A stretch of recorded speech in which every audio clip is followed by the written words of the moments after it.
Republican and Democratic presidents alike, from Harry Truman to George Bush, stood for freedom and stood for certain propositions that would make America strong and healthy and grow the middle class and shrink poverty and stand against communism.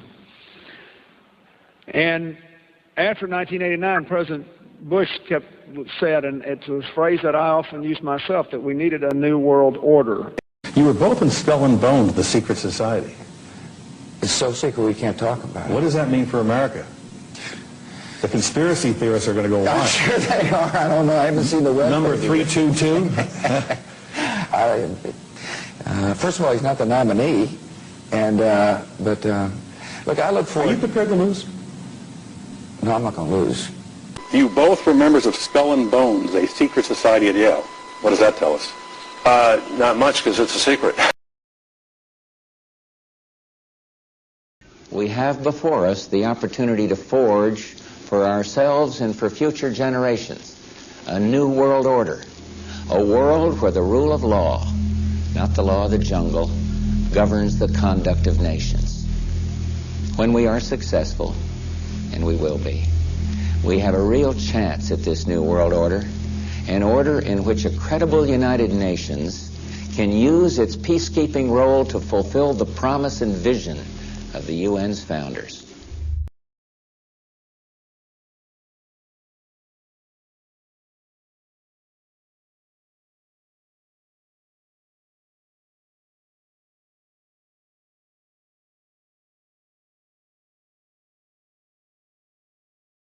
There's a chart I saw recently that I can't get out of my head.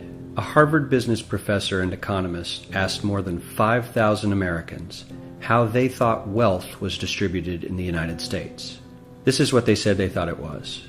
Dividing the country into 5 rough groups of the top, bottom, and middle 20% groups, they asked people how they thought the wealth in this country was divided. Then he asked them what they thought was the ideal distribution. And 92%, that's at least 9 out of 10 of them, said it should be more like this. In other words, more equitable than they think it is. Now that fact is telling, admittedly, the notion that most Americans know that the system is already skewed unfairly. But what's most interesting to me is the reality compared to our perception. The ideal is as far removed from our perception of reality as the actual distribution is from what we think exists in this country. So ignore the ideal for a moment. Here's what we think it is again. And here is the actual distribution. Shockingly skewed. Not only do the bottom 20% and the next 20%, the bottom 40% of Americans barely have any of the wealth. I mean, it's hard to even see them on the chart. But the top 1% has more of the country's wealth than 9 out of 10 Americans believe the entire top 20% should have. Mind-blowing. But let's look at it another way, because I find this chart kind of difficult to wrap my head around. Instead, let's reduce the 311 million Americans to just a representative 100 people. Make it simple. Here they are: teachers, coaches, firefighters, construction workers, engineers, doctors, lawyers, some investment bankers, a CEO, maybe a celebrity or two. Now let's line them up according to their wealth. Poorest people on the left, wealthiest on the right, just a steady row of folks based on their net worth. We'll color code them like we did before based on which 20% quintile they fall into. Now let's reduce the total wealth of the United States, which was roughly $54 trillion in 2009, to this symbolic pile of cash. And let's distribute it among our 100 Americans. Well, here's socialism, all the wealth of the country distributed equally. We all know that won't work. We need to encourage people to work and work hard to achieve that good old American dream and keep our country moving forward. So, here's that ideal we asked everyone about. Something like this curve. This isn't too bad. We've got some incentive, as the wealthiest folks are now about 10 to 20 times better off than the poorest Americans. But hey, even the poor folks aren't actually poor, since the poverty line has stayed almost entirely off the chart. We have a super healthy middle class with a smooth transition into wealth. And yes, Republicans and Democrats alike chose this curve. 9 out of 10 people, 92%, said this was a nice, ideal distribution of America's wealth. But let's move on. This is what people think America's wealth distribution actually looks like. Not as equitable, clearly, but for me, even this still looks pretty great. Yes, the poorest 20 to 30% are starting to suffer quite a lot compared to the ideal, and the middle class is certainly struggling more than they were, while the rich and wealthy are making roughly 100 times that of the poorest Americans and about 10 times that of the still healthy middle class. Sadly, this isn't even close to the reality. Here is the actual distribution of wealth in America. The poorest Americans don't even register. They're down to pocket change, and the middle class is barely distinguishable from the poor. In fact, even the rich between the top 10 and 20 percentile are worse off. Only the top 10% are better off. And how much better off? So much better off that the top 2 to 5% are actually off the chart at this scale. And the top 1%, this guy, well, his stack of money stretches 10 times higher than we can show.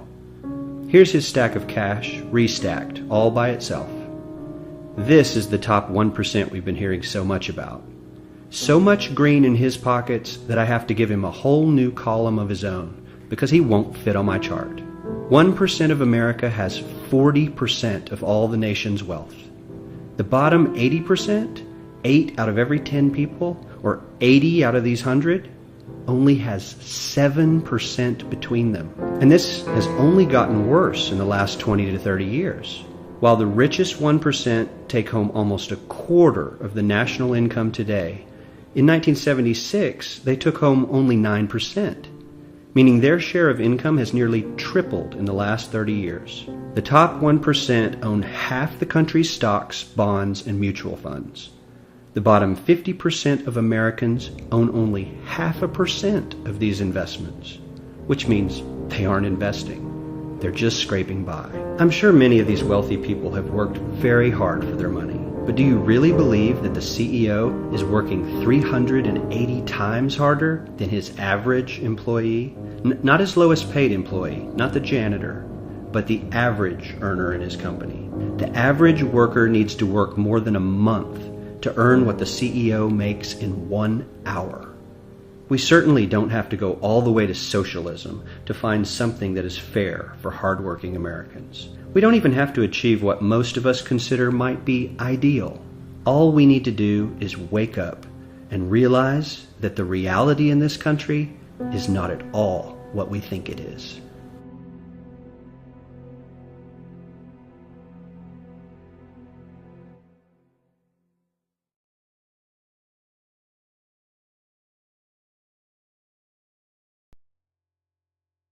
Every human on this planet is enslaved, whether they know it or not.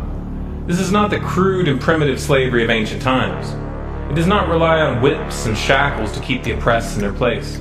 These tools have been rendered obsolete by much more sophisticated methods.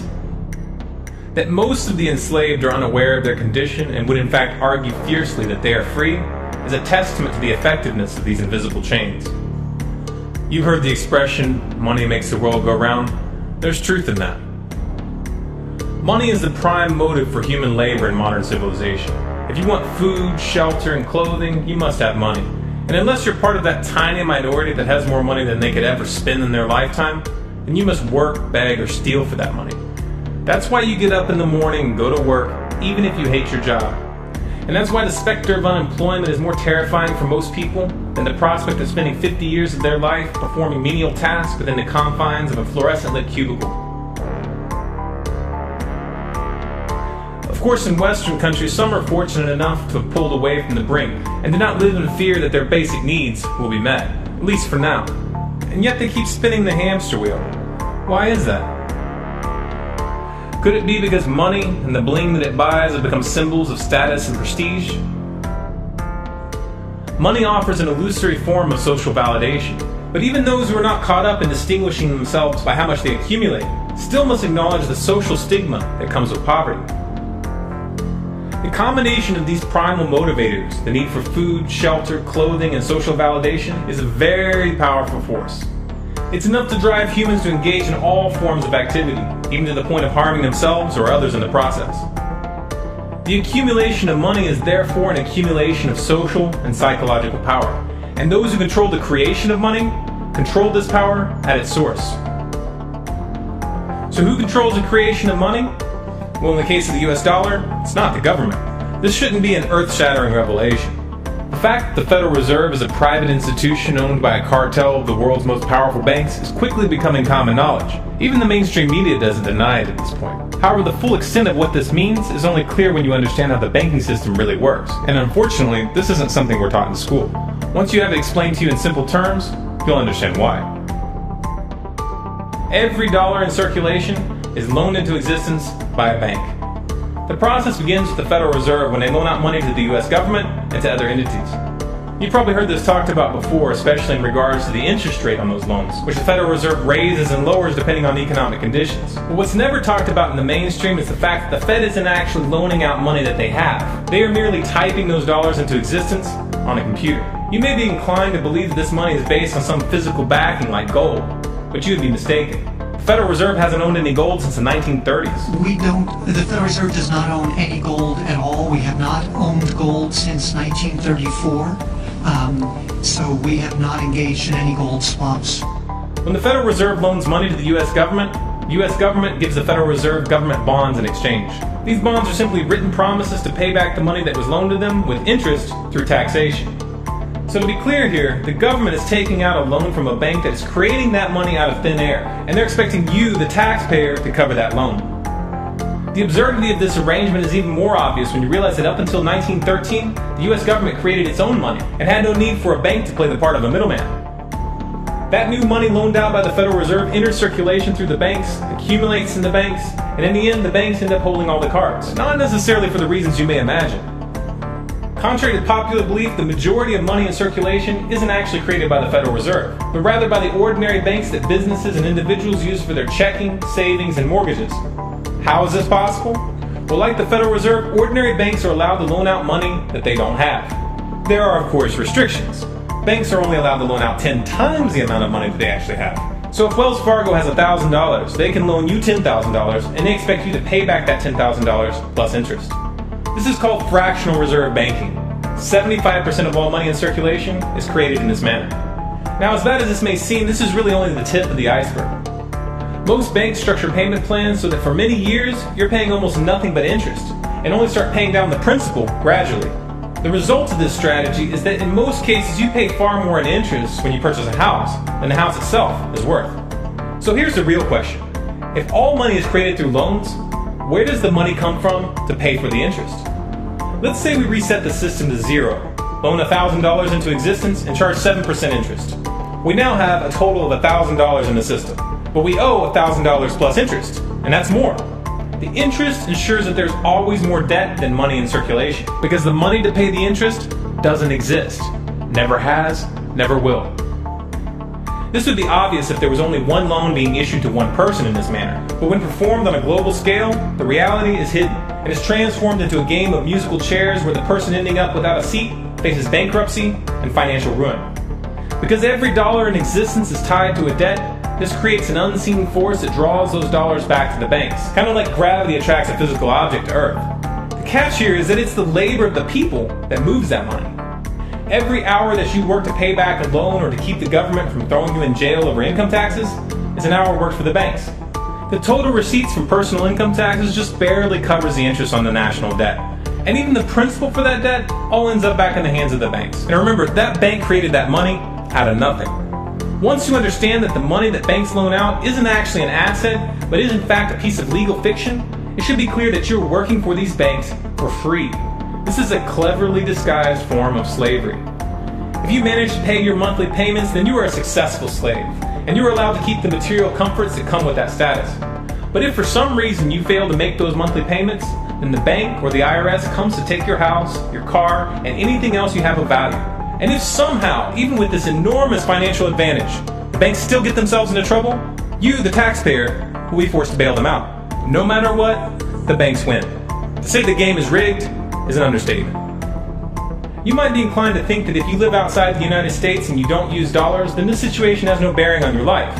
But you would be wrong. The dollar is both the world reserve currency and the only currency in which oil is sold on global markets. This is often referred to as the petrodollar status. This means that wherever you live, whether your country is an oil exporter or an oil importer, you are affected.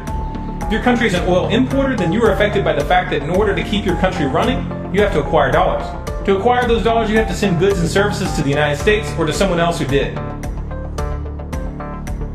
Likewise, if your country is an oil exporter, you are affected by the fact that you send your oil to the US in exchange for this debt-based money. You are exchanging something of real and tangible value for digits on a screen. And if for some reason the leadership of your country grows tired of this arrangement and tries to pull off the dollar, you'll quickly find the United States military at your doorstep ready to open up a can of democracy on you. Iraq learned this the hard way when they switched their oil sales to euros in 2000, and Libya when they tried to organize a gold-based currency for Africa. Debt-based money is a masterpiece of social engineering, the ultimate tool of the ruling elite. Yet in reality, the whole thing is nothing more than a construct of belief. Our chains are the chains of the mind, and the path to freedom must also begin in the mind. If we want a better future for our children and grandchildren, then we must work right now to reach a critical mass of awakening. Why did the United States attack Libya, Iraq, Afghanistan, and Yemen? Why are U.S. operatives helping to destabilize Syria? And why is the United States government so intent on taking down Iran, in spite of the fact that Iran has not attacked any country since 1798? And what's next? What are we headed for? When you look at the current trajectory that we're on, it doesn't make any sense at all if you evaluate it based on what we're taught in school. And it doesn't make any sense if you base your worldview on the propaganda that the mainstream media tries to pass off as news. But it makes perfect sense once you know the real motives of the powers that be. In order to understand those motives, we first have to take a look at history. In 1945, the Bretton Woods Agreement established the dollar as the world reserve currency, which meant that international commodities were priced in dollars. The agreement, which gave the United States a distinct financial advantage, was made under the condition that those dollars would remain redeemable for gold at a consistent rate of $35 per ounce. The United States promised not to print very much money, but this was on the honor system, because the Federal Reserve refused to allow any audits or supervision of its printing presses. In the years leading up to 1970, expenditures in the Vietnam War made it clear to many countries that the U.S. was printing far more money than it had in gold. And in response, they began to ask for their gold back. This, of course, set off a rapid decline in the value of the dollar. The situation climaxed in 1971 when France attempted to withdraw its gold and Nixon refused. On August 15th, he made the following announcement. I have directed the Secretary of the Treasury to take the action necessary to defend the dollar against the speculators. I have directed Secretary Connally to suspend temporarily the convertibility of the dollar into gold or other reserve assets, except in amounts and conditions determined to be in the interest of monetary stability and in the best interest of the United States. This was obviously not a temporary suspension, as he claimed, but rather a permanent default. And for the rest of the world who had entrusted the United States with their gold, it was outright theft. In 1973, President Nixon asked King Faisal of Saudi Arabia to accept only U.S. dollars as payment for oil and to invest any excess profits in U.S. Treasury bonds, notes, and bills. In return, Nixon offered military protection for Saudi oil fields. The same offer was extended to each of the world's key oil-producing countries, and by 1975, every member of OPEC had agreed to only sell their oil in U.S. dollars. The act of moving the dollar off of gold and tying it to foreign oil instantly forced every oil-importing country in the world to start maintaining a constant supply of Federal Reserve paper. And in order to get that paper, they would have to send real physical goods to America. This was the birth of the petrodollar. Paper went out, everything America needed came in, and the United States got very, very rich as a result. It was the largest financial con in recorded history.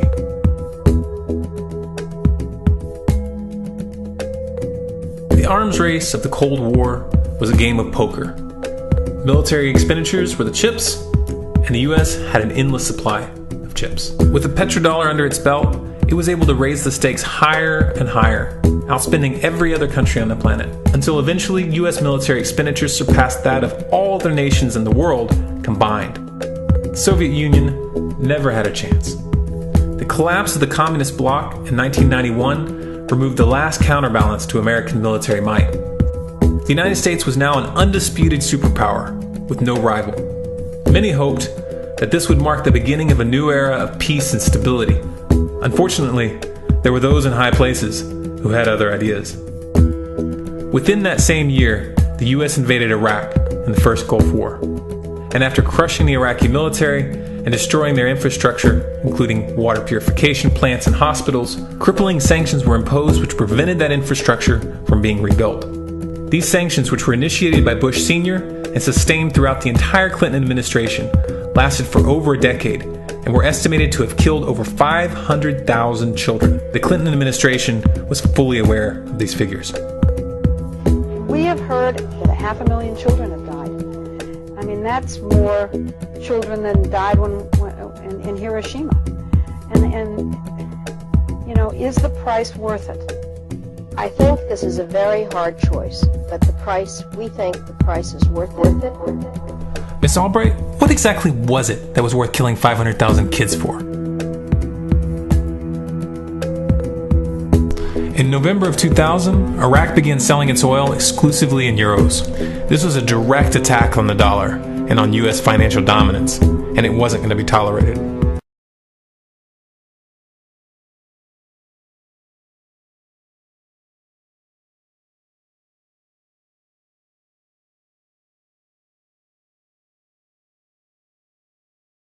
In response, the U.S. government, with the assistance of the mainstream media, began to build up a massive propaganda campaign claiming that Iraq had weapons of mass destruction and was planning to use them.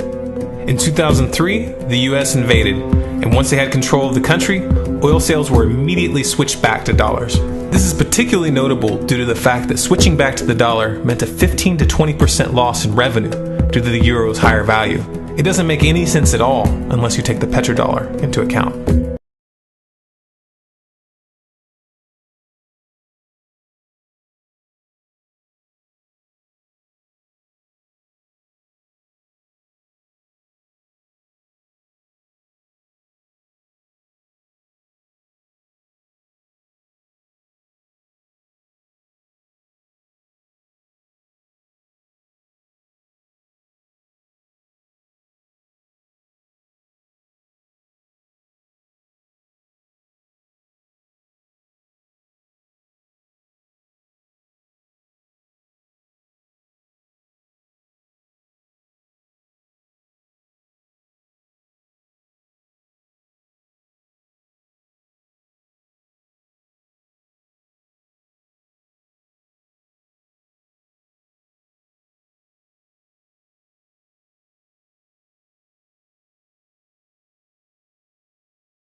To preserve our independence, we must not let our rulers load us with perpetual debt.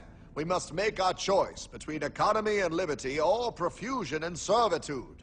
Wow. I place economy among the first and most important of Republican virtues, and public debt is the greatest of the dangers to be feared.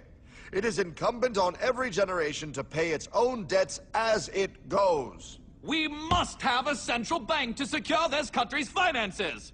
If the American people ever allow private banks to control the issue of their money, first by inflation and then by deflation, the banks and corporations that will grow up around them will deprive the people of their property until their children will wake up homeless on the very continent their fathers conquered.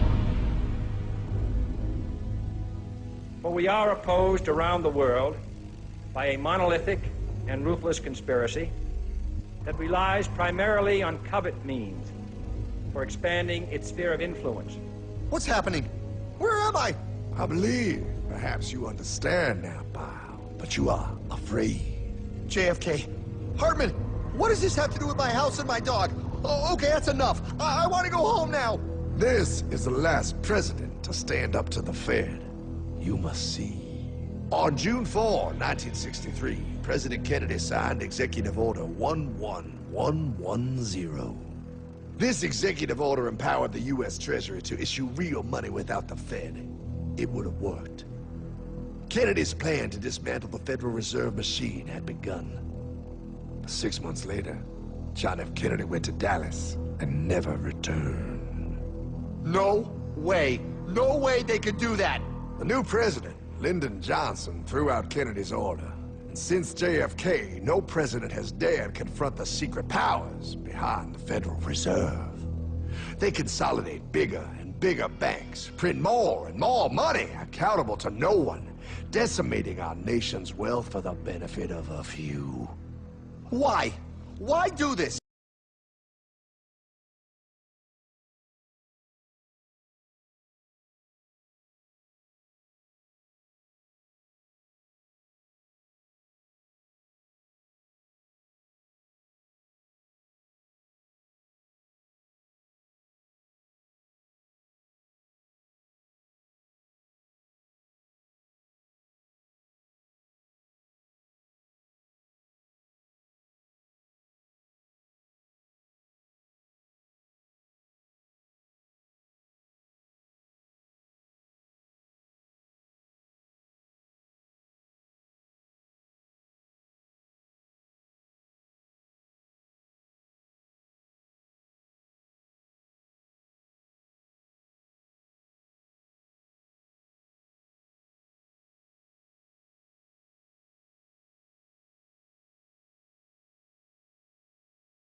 But anyway, I've had people calling me saying they go out to their mailbox and they find a little red dot or a little blue dot on their mailbox, and they wonder what the little red dot and blue dot is.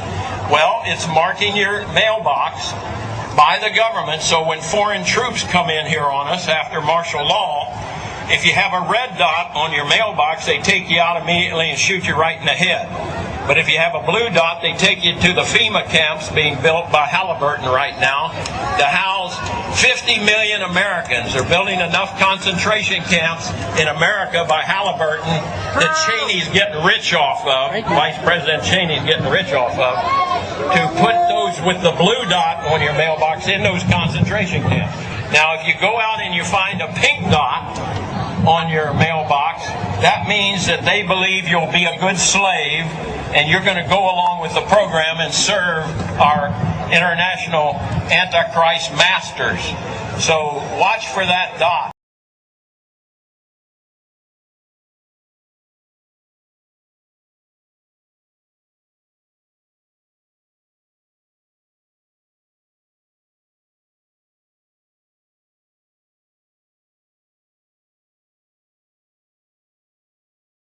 Have you heard that the Department of Homeland Security has purchased 1.6 billion rounds of ammunition last year? I mean, that's going to cost millions and millions of dollars. Correct me if I'm wrong, but isn't this country broke? I mean, you turn on the TV, you hear how we're laying off air traffic controllers, how people are going to die because of it. I mean, Harrison Ford is in a tizzy, and we're spending this much money on bullets? Do you know that 1.6 billion rounds of ammunition is enough to fight a 20-year war and still have bullets left over? My question is, who is the Department of Homeland Security planning to shoot? Do you realize that over the past couple of months, our government has tried to pass bills through Congress allowing them to arrest American citizens without due process, allowing them to kill American citizens without due process? An ad hoc legal approach for fighting terrorism. President Obama today proposed something new, something called prolonged detention. Doesn't sound that bad, right? Prolonged detention. Did you ever see the movie Minority Report? It was based on a Philip K. Dick short story. Came out in 2002. It starred Tom Cruise, remember? He played a police officer in something called the Department of Pre-Crime. Pre-crime is where people are arrested and incarcerated to prevent crimes that they have not yet committed. Mr. Marks, by mandate of the District of Columbia Pre-Crime Division, I'm placing you under arrest for the future murder of Sarah Marks and Donald Dubinos. Take place today, April 22nd, at 0800 hours, 4 minutes. No, I didn't do anything. You didn't do anything, but you're gonna. Future murder. Creepy, right? Putting somebody in jail not for what they've done, but for what you're very sure they're going to do? There may be a number of people who cannot be prosecuted for past crimes. In some cases because evidence may be tainted, but who nonetheless pose a threat to the security of the United States. We're not prosecuting them for past crimes, but we need to keep them in prison because of our expectation of their future crimes.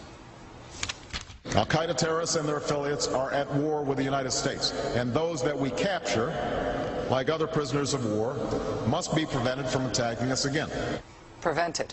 We will incarcerate people preventively. Preventive incarceration. Indefinite detention without trial. That's what this is. That's what President Obama proposed today, if you strip away the euphemisms. One civil liberties advocate told the New York Times today, quote, "We've known this was on the horizon for many years, but we were able to hold it off with George Bush. The idea that we might find ourselves fighting with the Obama administration over these powers is really stunning." And it is stunning. And it's got the 5 regions for the FEMA camps, and it talks about barricades and barbed wire and armed guards, and it says that they built the camps and that now they need to get ready to staff them, and that they need to be ready within a 72-hour period. And so I want to challenge everybody to call their friends and their families now and realize that the new economy is to put tens of millions of people, we already have the biggest prison population in the world, in this archipelago, this giant chain of facilities all over the country. The following video details the contents of a Department of Defense document entitled Internment and Resettlement Operations, also known as FM 3-39.40. The document is 325 pages long and it is signed by Joyce E. Morrow, Administrative Assistant to the Secretary of the Army. It was created in 2010, however, has just been recently leaked to the public via the internet and can now be downloaded from multiple sources. In the description below, you'll find a download link for the document. I strongly encourage you to download it yourself and to verify everything that's being said here. The document outlines military procedures for internment and resettlement of civilians, and it describes the layout and the administration of these internment camps. It clearly states on page 38 that it applies within U.S. territory, and it specifically addresses the detainment of U.S. citizens, as is indicated by the identification procedures for new prisoners on page 146, which states that social security numbers are to be recorded alongside their photograph and fingerprints. Included in the list of organizations which may be involved in these internment operations are the Department of Homeland Security, FEMA, the Department of Defense, and the United Nations. On page 56, the document outlines the responsibilities of psychological operations officers within the camps, among which it states that a PSYOP officer develops and executes indoctrination programs to reduce or remove antagonistic attitudes and identifies political activists. On page 281, the document goes into more detail regarding the role of psychological operations within the camps, specifically in regards to pacifying the population and ensuring cooperation. On page 238, it gives the conditions for the use of deadly force in such camps. Among the justifications for lethal force, it includes to terminate an active escape attempt. That point right there should make it clear that these camps are not benevolent disaster relief type facilities. On page 244, the document calls for the use of snipers during riots to, quote, scan a crowd and identify agitators and riot leaders for apprehension and fire lethal rounds if warranted. On page 260, it shows the basic layout for a facility focusing on detainment. It is depicted with interrogation areas, tribunal areas, and mortuaries. Each detainment facility is designed to hold 4,000 prisoners, and they are depicted with multiple levels of barbed wire separating compartments within the facilities, with a double barbed wire fence enclosing them, and watched over by 24 guard towers. On page 261, the document depicts the layout for what they call civilian resettlement facilities, which are designed to house 8,000 people. Though it uses the word resettlement, the plans show multiple levels of barbed wire dividing the sections of the facility, with double barbed wire fencing on the outside, as well as 16 guard towers. On page 262, the layout for facilities designed for what they call non-compliant prisoners is shown. These camps are designed to hold up to 300 prisoners, they have 3 interrogation centers, and are guarded by 13 guard towers. Now, if there's any question whether these plans are active or just theoretical, this should be settled by the fact that the U.S. Army has been running ads for job positions in these camps since 2009, and apparently, they're still hiring. Once again, if you look in the description, you'll find all the links you need to verify this information. It's important to note here that this document was created in 2010, which was under the Obama administration, and it predates the NDAA of 2012, which authorized military detainment of U.S. citizens. This clearly shows a long-term agenda at work.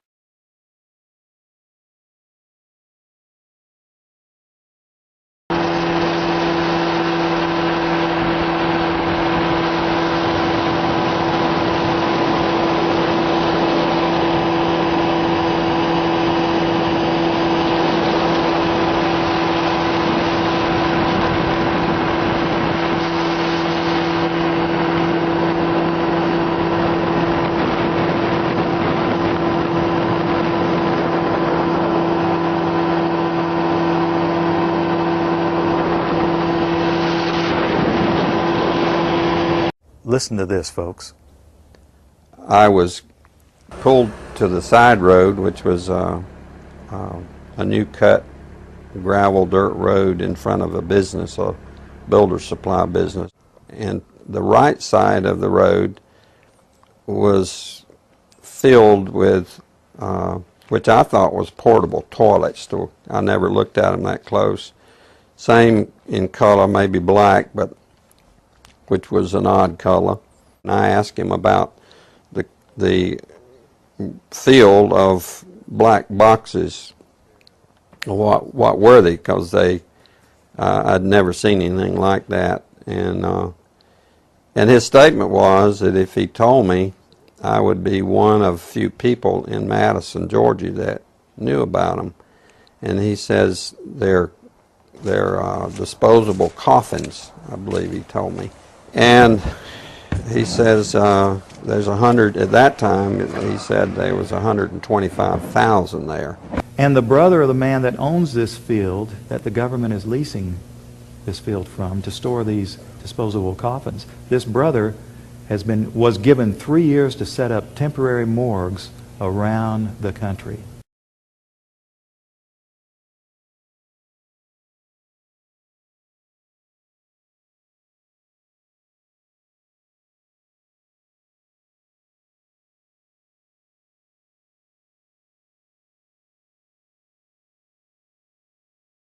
We now have a policy, as exemplified by the FBI brochure from the on counterterrorism, which says people who are defenders of the U.S. Constitution against federal government and the UN, and make numerous references to the U.S. Constitution, should be monitored as potentially murderous and fanatical terrorists.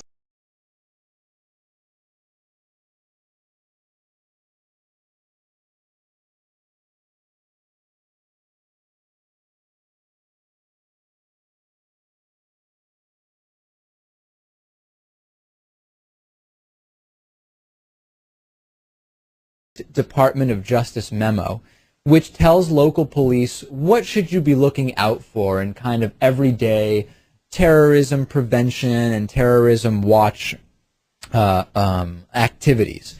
And one of the things that is considered a potential terrorist risk is individuals who harbor doubts about the official story regarding 9/11. The memo adds 9/11 official story skeptics to the growing list of targets.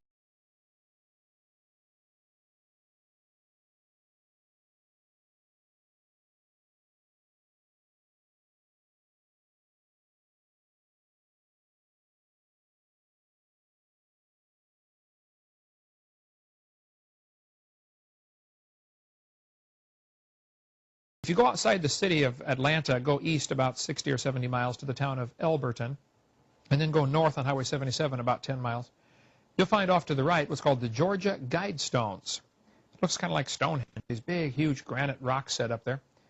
This was done by a guy, we have a pseudonym, came in, paid cash, had this company set these things up in 1980. He called himself R.C. Christian, but that's not his real name. It says right on the stones, a pseudonym, false name. On these Georgia Guidestones, it gives the 10 Commandments for the New World Order. 10 Commandments for the New World Order. The first commandment was to maintain humanity under 500 million. I went there and looked at those things and said, now, hold on a minute. Today's population is 6 billion. They want to maintain humanity under 0.5 billion. Looks like a lot of people got to die for their plan to work, which is, by the way, the plan.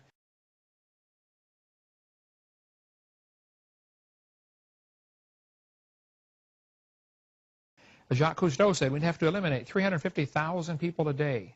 1/3 million people a day would have to be eliminated to save Mother Earth. Bill Clinton said we need to reduce the population of the Earth to 1 billion. There are a lot of folks who would like to reduce the population of the Earth. The Bible command is quite the opposite.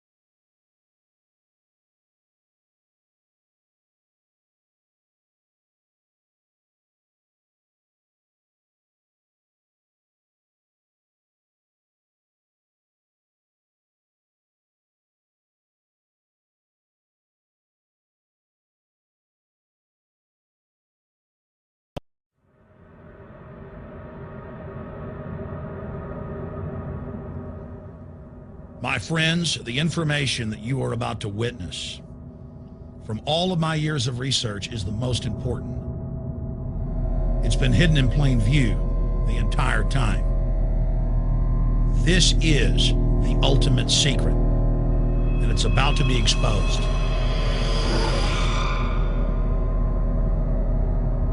I have hundreds of government documents, textbooks, white papers, where for over 80 years, the elite of the Western world have talked about adulterating food and water to sicken and sterilize the population for the purpose of eugenics. It's all covered in the book Eco-Science, written by the White House science czar, John P. Holdren, where they talk about a planetary police state to carry out the forced sterilization. They also talk about covert systems in the water and food to sterilize the population.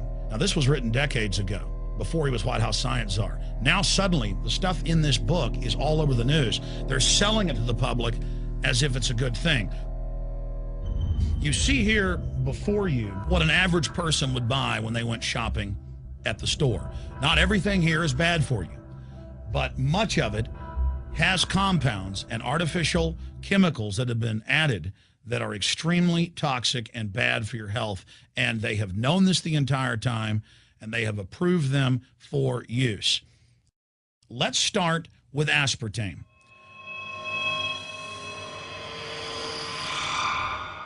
You cannot go to the grocery store now and buy any type of even regular sugar gum that hasn't had aspartame added to it.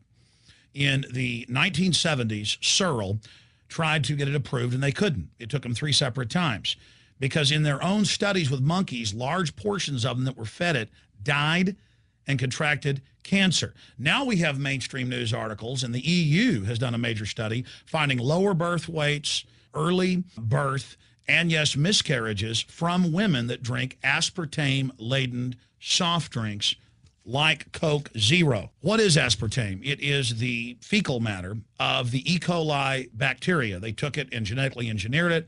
They can feed it toxic waste, and then it defecates aspartame. And it has so many bad health effects, it's just unspeakable.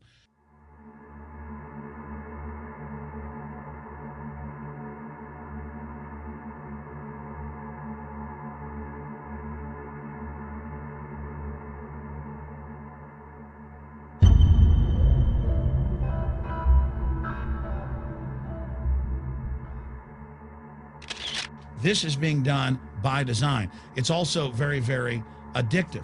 But let's just go ahead and move away from aspartame and talk about McDonald's and chicken McNuggets. Now, I remember a decade ago or so reading health advisories claiming that a form of plastic that's used in silly putty, basically a type of silicone, was in the chicken McNuggets, but also in many other TV dinners and other foods. It is illegal in every other nation in the world to add these chemicals to the food, but it's not in the United States. The big secret is all of this was done by design by the FDA. Look at all the drugs they've approved, and then it comes out later that they knowingly approve them when these drugs are causing heart attacks and cancer.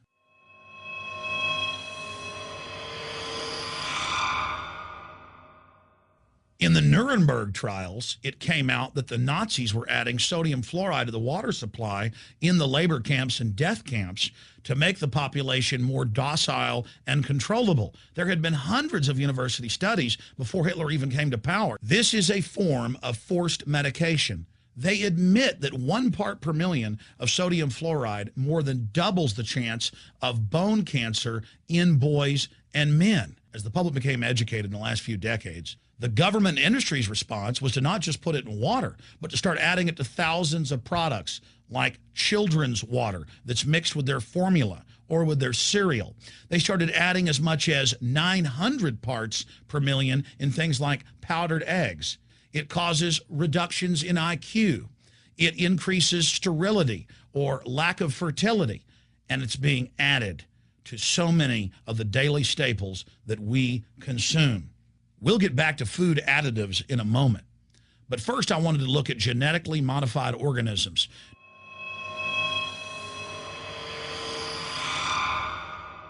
Did you know for many years the American people have been eating cloned beef and pork, and now they're expanding out into other forms of meat?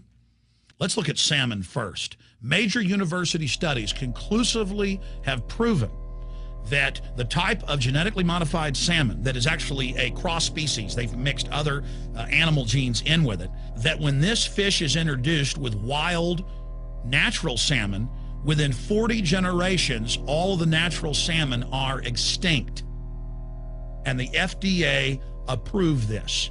And they're going to allow it to be released into the wild that isn't even a salmon. It is a cross-species chimera.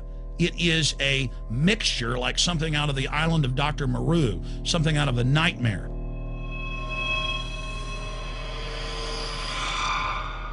More than 85% of the corn now consumed in the United States, and it's also starting to trend that way in Europe and Canada, is genetically engineered. It grows its own pesticide within the corn kernels so that insects won't eat it. If the insects can't eat this and live, what do you think is going to happen when lab rats or humans eat it? We have literally hundreds of studies showing that not just Monsanto's, but other major GMO companies' corn, that's the majority of corn we're now eating today in the United States, has been linked to organ failure in lab animals. The studies also show massive increases in sterility in rats and guinea pigs that are fed not just GMO corn, but GMO cotton seeds. Studies in India, Germany, and the United States have conclusively shown that when they feed the cotton seeds left over from the cotton crop from these genetically modified varieties, that the cows are having miscarriages, they are having low birth weights, or in many cases, they're simply dying. And what is in most processed foods? Genetically modified cottonseed oil. Major studies are also showing that genetically engineered crops are killing honeybees and monarch butterflies. But they don't stop there. Now they claim they're coming out with a genetically engineered mosquito that's malaria-proof that they're going to release into the open biosphere.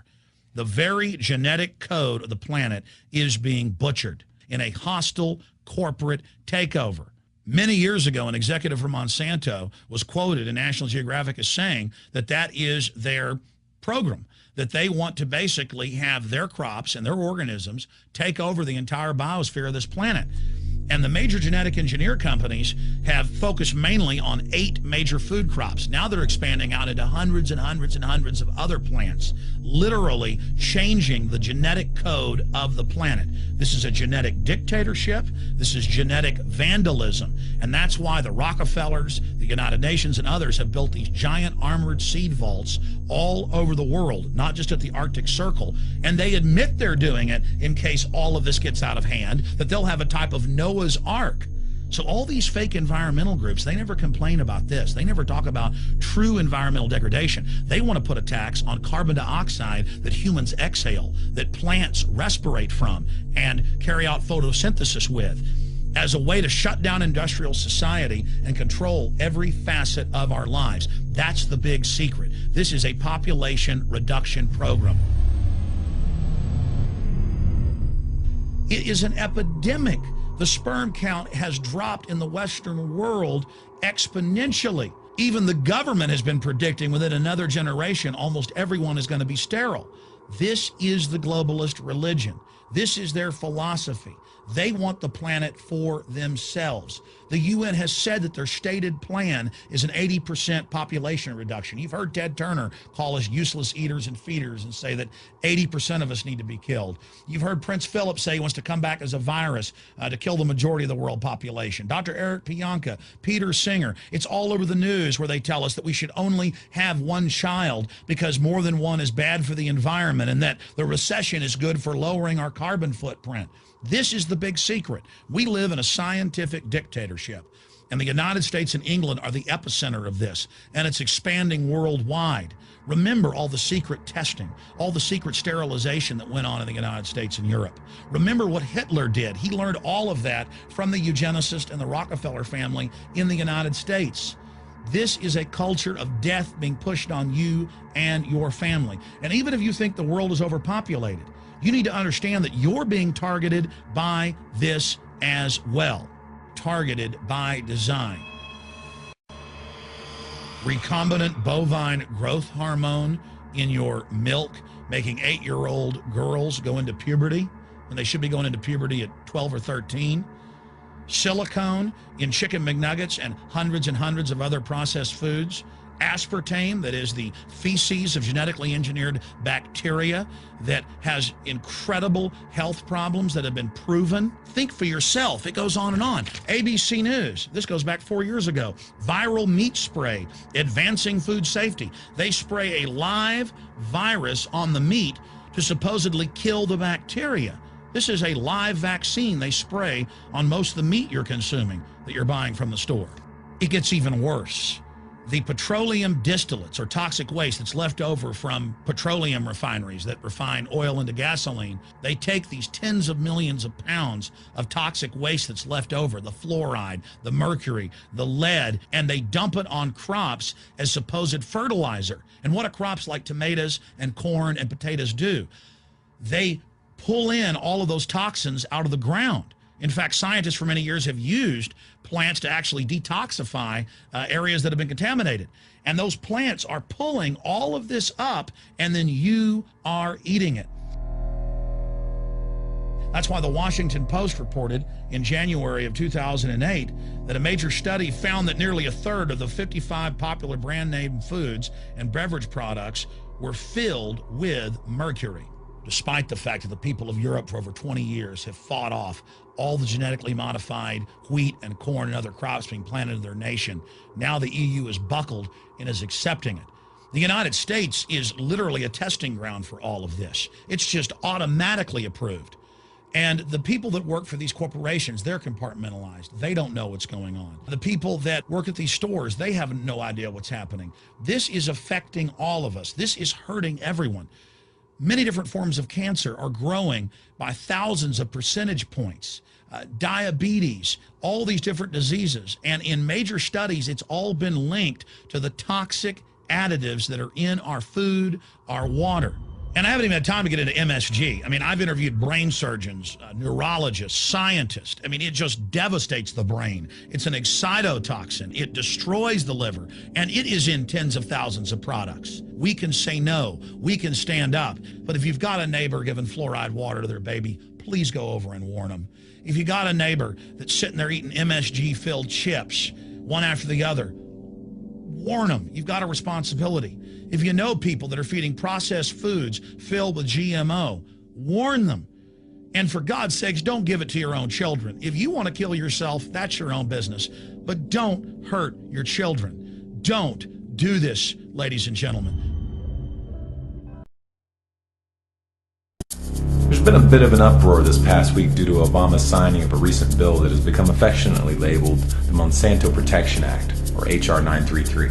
So much so that it's led Senator Barbara Mikulski to publicly apologize for letting the provisions slip through. However, this is really only a small part of a much bigger pattern of corruption and collusion between Monsanto and the U.S. government.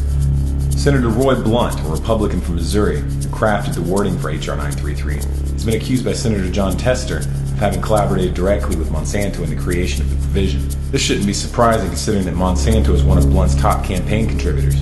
Blunt also accepts contributions from the Crawford Group, a registered lobbyist for Monsanto. Now, the controversy in this bill is tied to Section 735, which is of course written in such a jumble of incomprehensible legalese that it's highly difficult to interpret. It's designed to make the eyes glaze over without registering that anything of significance has been stated. This is facilitated using a common legislative technique of referring to sections of a separate law, so that you have to go read the unintelligible fine print in that second document in order to understand what's actually being said. That second law in this case is the Plant Protection Act. In the description of this video, you'll find a link to both documents. Now, what Section 735 of H.R. 933 states is that if a plant is determined to be a biological pest and is therefore brought under regulation and restrictions which prevent it from being planted or transported within the U.S., the Secretary of Agriculture shall immediately grant a temporary permit or deregulation to any farmer, farm operator, or producer that requests it, regardless of what any other laws or courts may order.